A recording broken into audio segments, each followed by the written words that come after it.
Ini masih mengambang, masih abu-abu.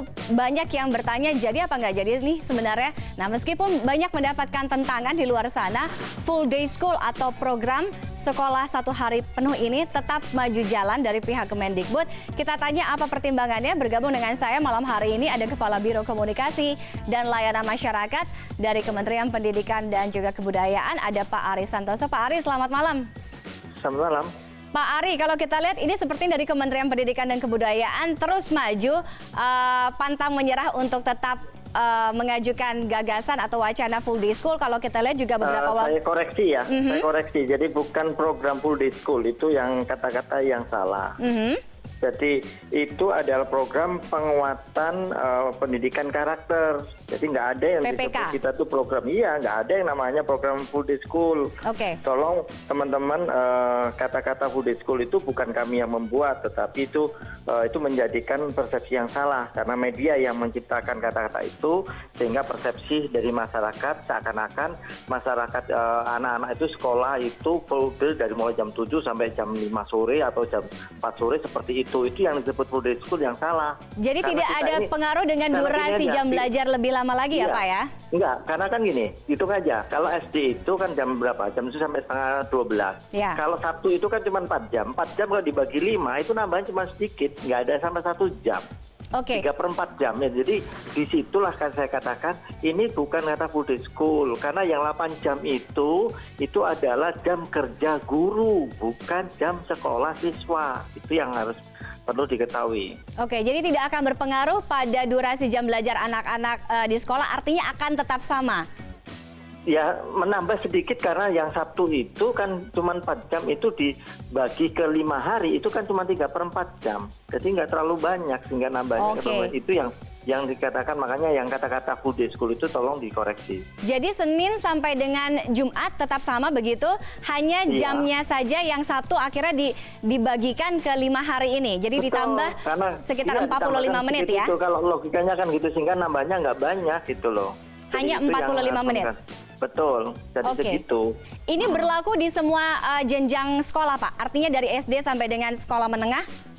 Kalau SD itu kan memang sampai jam selesainya kan sampai jam setengah 12, SMP sampai jam 13 berapa gitu ya, itu kan jamnya memang segitu. Kalau SMA SMK kan dari dulu kan sudah penuh jadwalnya.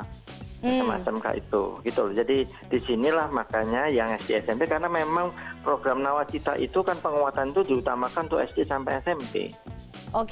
Nah Pak, kalau untuk permasalahan pendidikan, penguatan pendidikan karakter ya Pak, PPK ya? Iya. Ini akan diterapkan di semua wilayah, artinya di semua daerah di Indonesia, dan juga artinya di semua jenjang sekolah kah? Iya, iyalah, karena itu memang karena memang ini kan di Nawacita ya, sehingga harus dikuatkan semuanya, khususnya di SD sama SMP. Jadi artinya tetap semuanya itu di SD SMP itu lebih banyak lagi di situ. Nah, kita tahu bahwa program kita yang intrakurikuler, yang kurikulum itu tidak ada sama sekali menambah di situ, karena sudah pakai kurikulum 2013, muatan karakternya sudah banyak. Cuman karena makanya disebut penguatan program pendidikan karakter, karena yang intrakurikuler yang kurikulum 2013 ini itu ditambahkan lagi, karena memang bukan program baru ini yang menambahkan saja, yaitu di ekstrakurikuler sama kurikuler. Nah, itulah yang ditambahkan di situ, Mbak. Pak Ari, mungkin boleh lebih spesifik lagi Pak, program penguatan karakter atau PPK ini seperti apa Pak secara spesifik ya?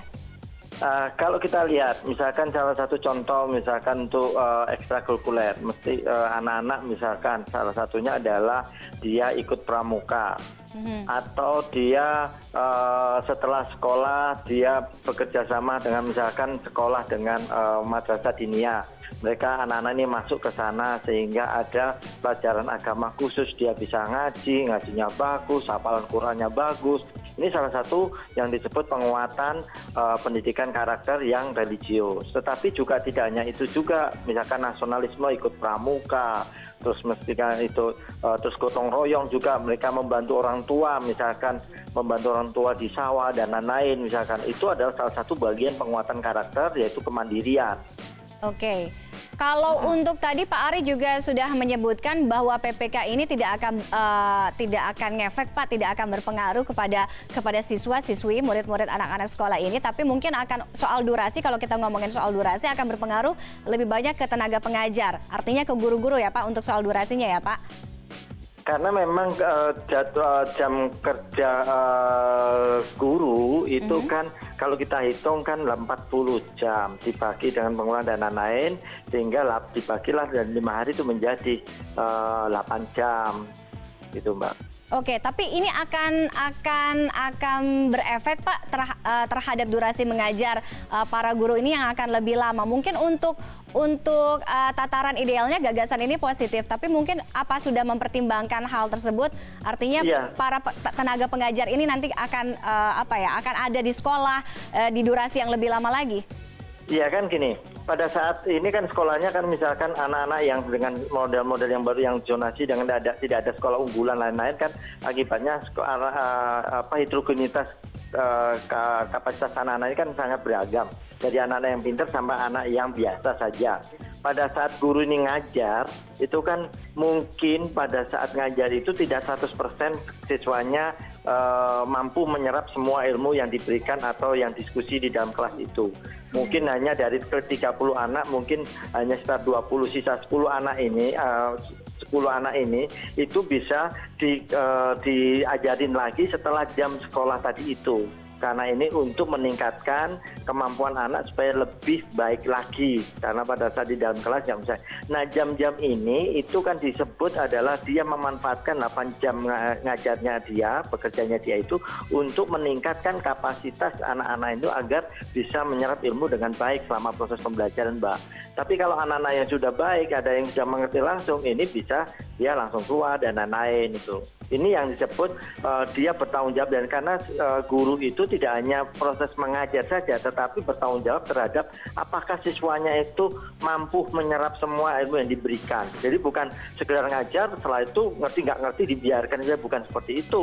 Karena guru itu di dalam kelas ini ada proses pendidikan. Proses pendidikan itu adalah salah satunya adalah dia juga bertanggung jawab terhadap kemampuan anaknya agar bisa mengerti semua permasalahan itu yang anak-anak bedakan. Itu tadi Mbak. Oke, dan untuk terakhir Pak, untuk Kementerian Pendidikan dan Kebudayaan tetap akan jalan, artinya ini tetap akan dijalankan di tahun ajaran yang baru 2017-2018 selama tidak ada peraturan presiden yang keluar untuk membatalkan ya Pak?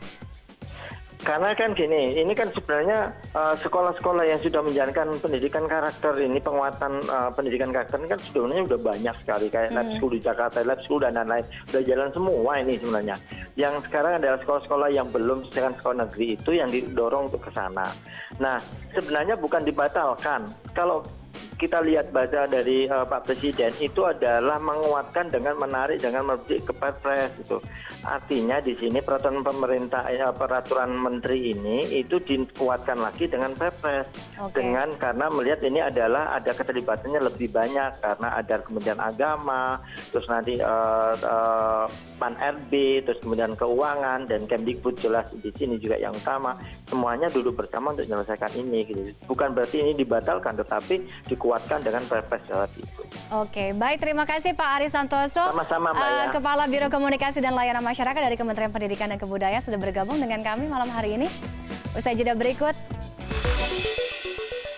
netizen pun ramai berkomentar mewarnai hari pertama tahun ajaran baru anak-anak sekolah. Saya semangatnya dengan anak-anak sekolah tadi ya. Udah mau langsung teaser ke jeda aja, commercial break ya. Kita lihat dulu cuitan dari netizen kita dari lini masa Twitter. Yang pertama dari official akun resmi dari Kementerian Pendidikan dan juga Kebudayaan. Jangan lupa untuk kenali atribut yang akan digunakan di sekolah baru kalian nanti ya. Berikutnya dari mantan Menteri Pendidikan dan juga Kebudayaan dari Anies Baswedan. Tahun lalu antar kaisar di hari pertama sekolah, kaisar senangnya abah. Kaisar senang, abahnya lebih senang lagi. Bagaimana cerita teman-teman yang mengantar anaknya hari ini? Mungkin yang nggak sempat nganterin anaknya hari ini, besok bisa cerita lebih banyak bagaimana mengantarkan momen anak-anak di hari pertama sekolah. Kemudian berikutnya dari Sandiaga Uno. Semangat untuk adik-adik di hari pertama masuk sekolah, semoga mendapatkan ilmu yang bermanfaat. Dan berikutnya kita lihat ini dia cuitan dari Angel JKT48. Hari pertama masuk sekolah, kelas baru, teman baru, entah kenapa terpisah dengan teman-teman lama, tapi nggak apa-apa. Teman baru makanya bekal baru. Dan yang terakhir dari Firman Yursang, selamat sekolah hari pertama buat anak-anak Indonesia, selamat mengantar sekolah buat ibu-ibu terbaik, para penjaga generasi.